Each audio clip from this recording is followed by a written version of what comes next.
மக்கள் நாயகன் ராமராஜன் நடித்த சாமானியன் படத்தை தயாரித்த வி. மதி தற்போது பிதா என்ற படம் மூலம் ஹீரோவாக அறிமுகமாகிறார். கார்த்திக் குமார் இப்படத்தை இயக்குகிறார். படத்தில் முக்கிய கதாபாத்திரம் ஒன்றில் வனிதா விஜயகுமார் நடிக்கிறார். பிதா படத்தின் அறிமுக விழா சென்னையில் நடந்தது. இதில் வனிதா கலந்து கொண்டு பேசும்போது சின்ன விஷயத்துக்கெல்லாம் இளைஞர்கள் தற்கொலை முடிவு எடுக்கின்றனர், அது பெரும் தவறு என்று சுட்டிக்காட்டியதுடன் தன் வாழ்க்கையில் நடந்த சம்பவங்களையும் சுட்டிக்காட்டி தற்கொலை எண்ணத்தை மாற்றும்படி கூறினார். அவர் என்ன பேசினார் என்பதை இப்போது காணலாம். ஃபர்ஸ்ட் ஆஃப் ஆல் நான் ஒரு விஷயம் ஷேர் பண்ணணும்னு நினைக்கிறேன். படத்தோட விஷயம் போகிறதுக்கு முன்னாடி I am very happy today, feeling very content அப்படின்னு சொல்லணும். ஏன்னா எல்லார் லைஃப்லையுமே பர்சனலாக ஒரு தேடல் இருக்கும், ப்ரொஃபஷ்னலாக ஒரு தேடல் இருக்கும். Sometimes personal life take over ஆகும், sometimes professional life take over ஆகும். அது மாறி மாறி போயிட்டுருக்கோம், சீசன்ஸ் மாதிரி தான். அதில் கான்சன்ட்ரேஷன் நம்ம பர்சனல் லைஃப்க்கு அதிகமாக கொடுப்போம். எஸ்பெஷலி பெண்கள் ஜாஸ்தியே கொடுப்போம். And then take diversion you turn, திரும்பி ஆரம்பித்த இடத்துலேயே கூட நிற்கிற சப்ஜெக்ட்ஸ் நீங்கள் கேள்விப்பட்டிருப்பீங்க. என்னோட வாழ்க்கையும் அப்படி தான். ஸோ அப்படி பார்க்கும்போது இன்னைக்கு ஏன் நான் சந்தோஷமாக இருக்கேன் அப்படின்னா, என்னோட 2 படம் இன்னைக்கு theatrical release, Thandupalayam and Hara. அது இல்லாமல் இன்னைக்கு பிதா லான்ச்சில் நான் இங்கே நிற்கும் போது உங்கள் முன்னாடி திரும்பவும் ஒரு ஆரம்பம், இன்னொரு படம் அப்படின்னும் போது இட் இஸ் சம்திங் நான் எதிர்பார்க்காத ஒரு விஷயம். இதை நான் ஏன் ஷேர் பண்ணுறேன் அப்படின்னா, பெருமைக்காக இல்லை, பொறுமைக்காக. எத்தனையோ யங்ஸ்டர்ஸ் வாழ்க்கை முடிஞ்சிருச்சு, அவ்வளோதான், ஒரு எக்ஸாமில் தோல்வி அடைஞ்சா சூசைட், லைஃப்பில் ஒரு காதல் தோல்வி அடைஞ்சா சூசைட், கொலை, எவ்வளோ விஷயங்கள் இருக்கு, தற்கொலை, கொலை, so many things negative.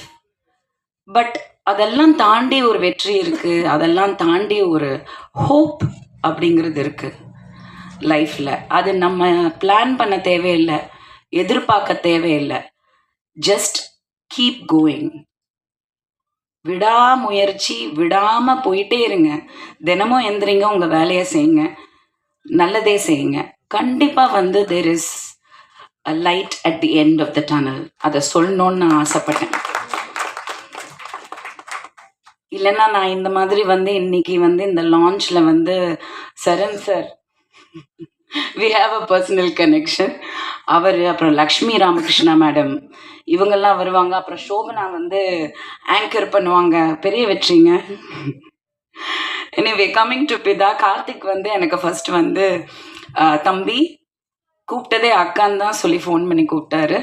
So என்கிட்ட சொன்னார், இந்த மாதிரி நான் யூஸ்வலாக கதை கேட்க மாட்டேன், நான் அது நிறைய மேடையில் சொல்லியிருக்கேன், எதுக்கு அவங்க டைமையும் வேஸ்ட் பண்ணி என் டைமையும் வேஸ்ட் பண்ணோம், எனக்கு என் கதாபாத்திரம் என்ன, நான் என்ன பண்ணுறேன், எத்தனை நாள், எப்போ டேட்டு, அவ்வளோதான், அதுக்கப்புறம் சம்பளம் எல்லாம் அது பார்த்துக்கலாம் அப்படின்ட்டு.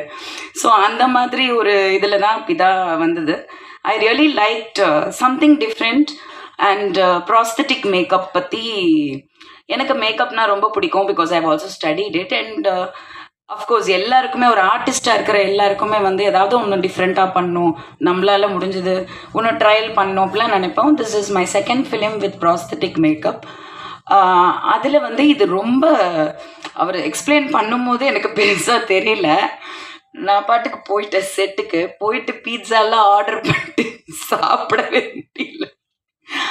It took a long time. And நிறைய விஷயங்கள், சினிமாங்கிறது சாதாரண விஷயம் கிடையாது, நிறைய பொறுமை வேணும் அப்படிங்கிறது போக போக தான் எல்லாருக்குமே புரியும். I enjoyed it. And you right, yeah, she did the prosthetic makeup for the film. Yeah, she did an excellent job. Russia did a excellent job. And ரொம்ப பொறுமையாக, ரொம்ப, ஏன்னா நான் எனக்கு பொறுமையே கிடையாது. ஒரு இடத்துல உட்கார்றது ரொம்ப கஷ்டம். ஒரு 10 நிமிஷம் நான் நின்றுட்டுருப்பேன், பட் என்னால் உட்கார முடியாது. பட் அவ்வளோ அழகாக வந்து அவங்க அதை பண்ணி முடித்தாங்க. அண்ட் ஆஃப்டர் தட் ஆல்சோ நாங்கள் வி என்ஜாய்டு த ஹோல் இது. எனக்கு செம்ம பசி, எனக்கு சாப்பிட முடியல இந்த ரத்தம்லாம் பார்த்தோன்னே. ஸோ லஞ்சே சாப்பிடல. ஆனால் மதி வந்து எலியை தான் சமைச்சு எடுத்துகிட்டு வந்தாருன்னு எனக்கு நல்லா தெரியும். ஆனாலும் நான் அதை வந்து அப்படி நிஜமாக ரசித்து சாப்பிட்டேன். சுவையாக இருந்துச்சு. பட் நமக்கு இமேஜினரி விஷுவல்ல வந்து எலி தானங்க வரும். ஐ ஹட் சீன் தட் எலியோட ஷாட் வந்து நான் மானிட்டர்ல பார்த்தேன். அதுலேயே இந்த படத்தோட தரம் தெரிஞ்சுது, கேமராமேனோட டேலண்ட் தெரிஞ்சுது, அண்ட் கார்த்திக்கோட விஷுவல் தெரிஞ்சுது. And of course Bala and Sathish very nice producers. அவங்க போட்ட அந்த செட்டே எனக்கு வந்து ஒரு பெரிய ஹாலிவுட்டில் இருக்கிற சிட்காம் ஃபிலிம்ஸ், சிட்காமில் வந்து அந்தந்த ஸ்டேஜ் போட்டிருப்பாங்க, அதை சுற்றி மக்கள் உட்காந்துருப்பாங்க, அப்படியே அப்படி திருப்பி திருப்பி திருப்பி எடுப்பாங்க. பட் ஒரே ஸ்டேஜில் அவ்வளோ செட் இருக்கும். அந்த மாதிரி ஒரு சின்ன இடத்துல அத்தனை பியூட்டிஃபுல்லாக பண்ணியிருந்தாங்க. அண்ட் மதி வந்து எனக்கு முன்னாடி பழக்கம் கிடையாது, எனக்கு முன்னாடி அறிமுகம் கிடையாது. பட் நான் ஆக்டராக தான் சந்தித்தேன், நான் ப்ரொடியூசராக சந்தித்ததே கிடையாது. ஸோ எனக்கு சொன்னாங்க இந்த மாதிரி அந்த மாதிரி. I met him on set and I was very impressed. In fact இந்த மேடையில் அதை பற்றி நான் பேச மாட்டேன், பட் 100% வந்து சக்ஸஸ் மீட்டில் அதை பற்றி நான் பேசுவேன். Because I set something very very positive to Mathi, which நான் நிறைய பேர்கிட்ட சொல்லாத விஷயத்த சொல்லியிருக்கேன், சொன்னது நடந்திருக்கு. ஸோ பார்க்கலாம். கண்டிப்பாக வந்து I think very promising actor. And yes, so lovely to be here and ரொம்ப ஹாப்பி. அண்ட் யா, எல்லாருக்குமே ரொம்ப ரொம்ப நன்றி. தேங்க்யூ.